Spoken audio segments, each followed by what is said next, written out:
নমস্কার দর্শক বন্ধুরা, মুক্তি চ্যানেলে আপনাদের সকলকে আন্তরিক স্বাগত জানাই। মৃত্যুর পর আমাদের কি হবে? আমরা কি স্বর্গে যাব নাকি নরকে? এই প্রশ্নটি যুগ যুগ ধরে মানুষের মনে কৌতূহল সৃষ্টি করছে। সনাতন ধর্মে স্বর্গ ও নরক সম্পর্কে বহু আলোচনা রয়েছে, কিন্তু মৃত্যুর পর প্রকৃতপক্ষে স্বর্গের অধিকার কে পায়? আমরা পবিত্র গ্রন্থ শ্রীমদ্ ভাগবত গীতা এবং গরুড় পুরাণে এই বিষয়টি নিয়ে গভীর আলোচনা করা হয়েছে। আজ আমরা খুব সহজ ভাষায় জানব কে স্বর্গে যেতে পারে, স্বর্গের প্রকৃত অধিকার কার, এবং কিভাবে আমরা এই জীবনের এমন কর্ম করতে পারি যা আমাদের কল্যাণের পথ খুলে দেয়। তাই ভিডিওটি শেষ পর্যন্ত মনোযোগ দিয়ে দেখুন, কারণ এই একটি আলোচনা আপনার জীবনকে নতুনভাবে ভাবতে শেখাতে পারে। গরুড় পুরাণ অনুযায়ী স্বর্গে যাওয়ার নিয়ম। বন্ধুরা, প্রথমেই জেনে নেওয়া যাক গরুড় পুরাণ কি বলে। গরুড় পুরাণ এমন একটি শাস্ত্র যেখানে মৃত্যুর পর আত্মার যাত্রা, স্বর্গ, নরক এবং কর্মফল সম্পর্কে বিস্তারিত বর্ণনা রয়েছে। এখানে ভগবান বিষ্ণু তার বাহন গরুড় দেবকে বোঝান কোন কোন কর্ম মানুষের জন্য শুভ ফল বয়ে আনে। নাম্বার 1, মাতা পিতার সেবা ও গুরুজনের সম্মান। গরুড় পুরাণে বলা হয়েছে যারা আন্তরিকভাবে নিজেদের পিতামাতা ও গুরুজনদের সম্মান ও সেবা করেন তাদের জীবনে মহৎ পুণ্য সঞ্চিত হয়। পিতামাতার আশীর্বাদকে শাস্ত্রে ঈশ্বরের আশীর্বাদের সমান মর্যাদা দেওয়া হয়েছে। নাম্বার 2, দান ও পুণ্যকর্ম।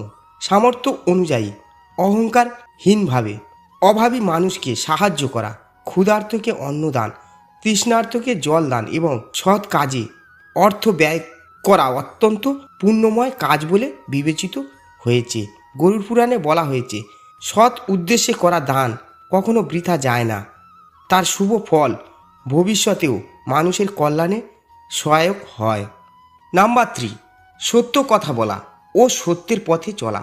যে ব্যক্তি প্রতারণা করে না, মিথ্যার আশ্রয় নেয় না এবং সর্বদা সত্য ও ন্যায়ের পথে থাকার চেষ্টা করে, সে ধর্মের পথে অগ্রসর হয়। সত্যনিষ্ঠ জীবনই প্রকৃত পুণ্যের ভিত্তি। নাম্বার 4, পরোপকার ও অহিংসা। অন্যের অকারণ ক্ষতি না করা, প্রাণীদের প্রতি দয়া দেখানো এবং মানুষের উপকারে এগিয়ে আসা, এসব গুণকে শাস্ত্রে অত্যন্ত মহৎ বলে বর্ণনা করা হয়েছে। পরোপকার মানুষের চরিত্রকে উন্নত করে এবং ধর্মময় জীবনের পথে প্রশস্ত করে।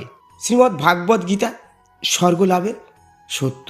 এবার আসি পরম পবিত্র শ্রীমদ্ ভাগবত গীতার শিক্ষা। ভগবান শ্রীকৃষ্ণ অর্জুনকে শুধু স্বর্গের কথা বলেননি, তিনি মানুষের জীবনে সর্বোচ্চ লক্ষ্য সম্পর্কেও শিক্ষা দিয়েছেন। নাম্বার 1, নিষ্কাম কর্ম। গীতায় 2য় অধ্যায়ে ভগবান শ্রীকৃষ্ণ বলেছেন কর্মান্যে বাধিকারান্তে মা ফলেষু কদাচন, অর্থাৎ মানুষের অধিকার কর্ম করার মধ্যে, কিন্তু কর্মফলের উপর নয়। নিজের কর্তব্য নিষ্ঠার সঙ্গে পালন করা এবং ফলের প্রতি আসক্তি না হওয়াই গীতার অন্যতম প্রধান শিক্ষা।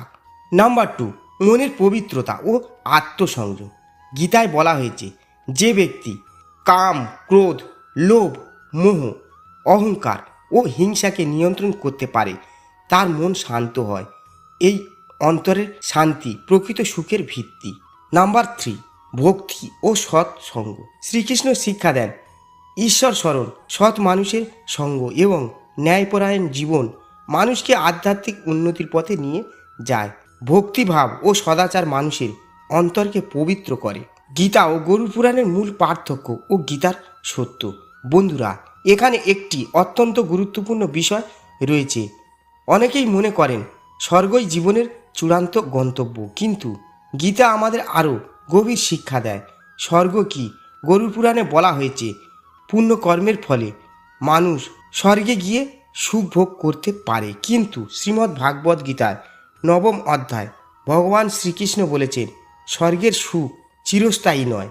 পুণ্যের ফল ভোগ শেষ হলে আত্মাকে আবার জন্ম মৃত্যুর চক্রে ফিরে আসতে হয়। মোক্ষ বা মুক্তি কি?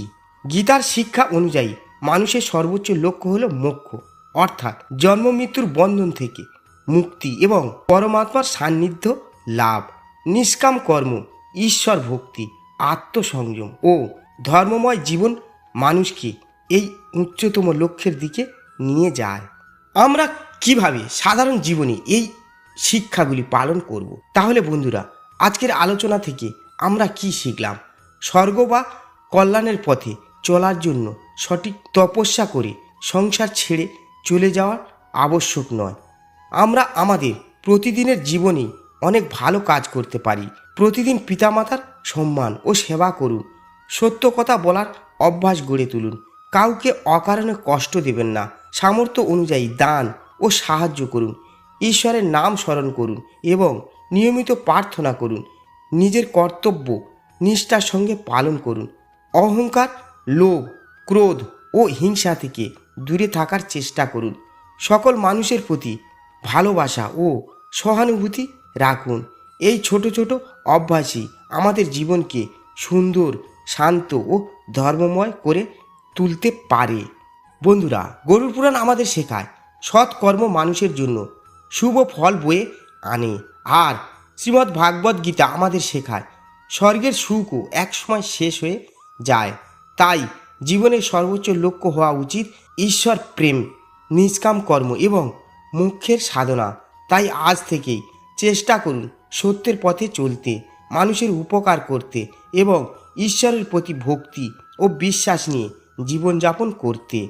আপনাদের কি মত? আপনাদের মতে মানুষের জীবনের সবচেয়ে বড় পুণ্য কি? কমেন্টে অবশ্যই লিখে জানান। ভিডিওটি ভালো লাগলে একটি লাইক করুন, আপনার প্রিয়জনদের সঙ্গে শেয়ার করুন এবং মুক্তি চ্যানেলটি সাবস্ক্রাইব করে পাশে থাকা বেল আইকনটি চাপতে ভুলবেন না। সবাই ভালো থাকুন, সুস্থ থাকুন। হরি বল, জয় শ্রীকৃষ্ণ।